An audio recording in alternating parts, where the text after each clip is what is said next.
Welcome to Loop TV. I'm your host, Gene Munster, your host just for a split second here. I'm going to turn it over to Andrew. Our topic today is Apple's announcements at their Spring Loaded event related to some changes in podcasts. Over to you, Andrew. So it sounds like the Apple Podcast app will now support premium subscriptions. Could you tell us about what they announced, just the nuts and bolts, Gene? So they went over it really fast during their 1 hour keynote.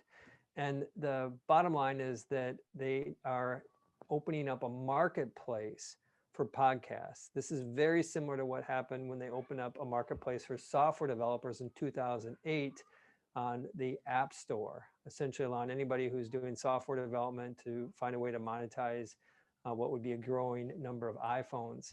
In this case, what they're doing is allowing individual podcasters to set terms about what their ad load is or what their monthly subscription is, whether it is a freemium or paid model, and give them tools around marketing that. Today, it's pretty rudimentary. You put podcasts up on Apple's, or at least before this announcement, into the system, and then you kind of encourage people to pay for content.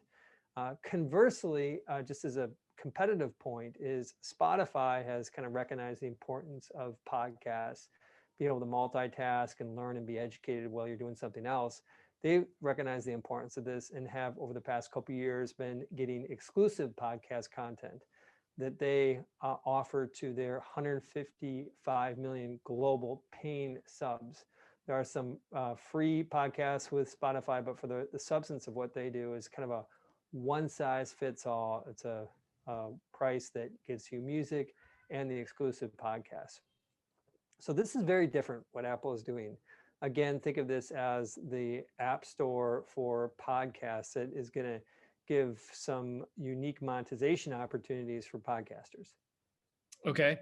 So this is just a quick victory lap. This is something that Loup predicted in our 2021 predictions, just because it made so much sense for Apple to deliver a extra tier of content possibilities, right, in the podcast app that so many people know and love.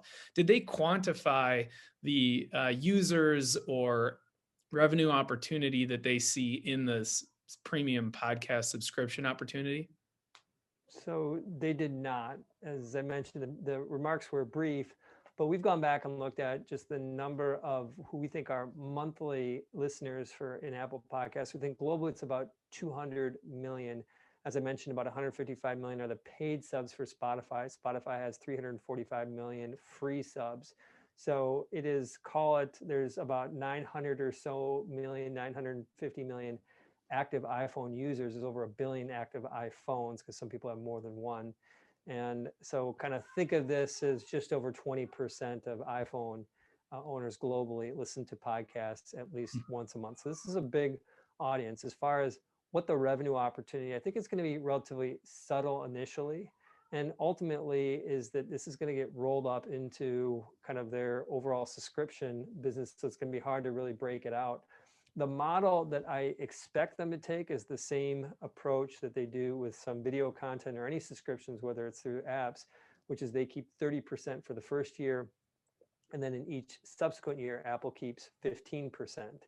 And so when you kind of put that together and answer this, the substance of your question is how big can podcasts get Apple's cut of podcasts on an annual basis? It's sub $1 billion. This is going to be an over $300 billion revenue company. So you have to put the revenue opportunity into context, but that doesn't mean that it's not important to the overall Apple story, because when you're that big of a company, you need to find incremental revenue opportunities. And this undoubtedly is one way that both Apple can be a winner, and I think the content creators can also make some hay. Yeah, it seems like they're following a playbook with their services. And I'd love to hear your thoughts on how this podcast offering will fit into the services revenue and kind of follows that playbook.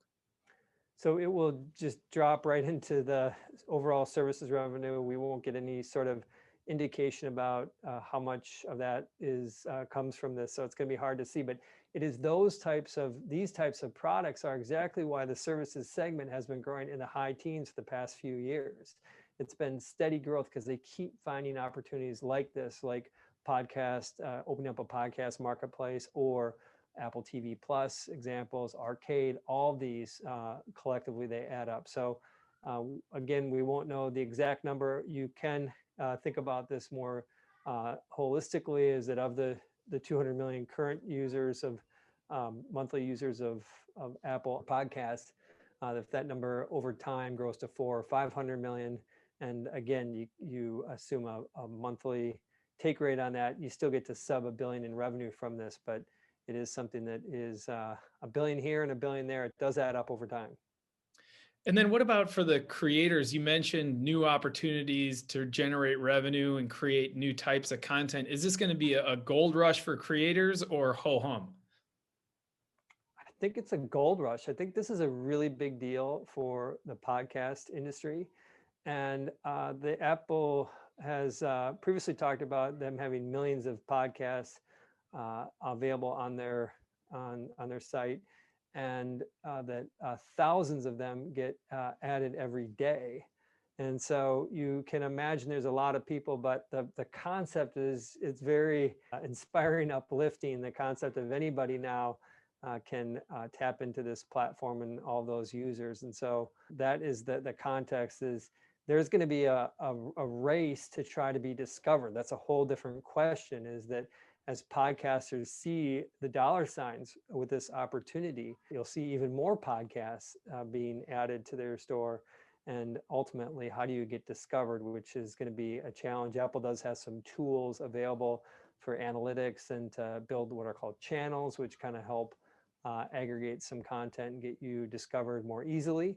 But undoubtedly, there'll be a cottage industry will pop up to help these podcasters best navigate getting to the top of the funnel when it comes to being discovered in Apple Podcasts.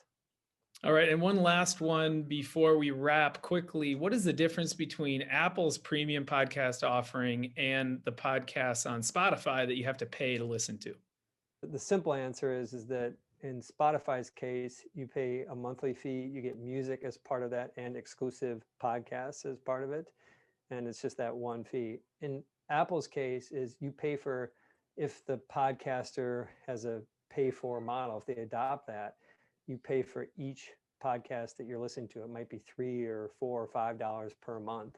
Suspect that that's going to be the range. And so it is maybe said a different way, is that in Spotify's case, it's a select group of all you can eat. And in Apple's case, it's an a la carte approach.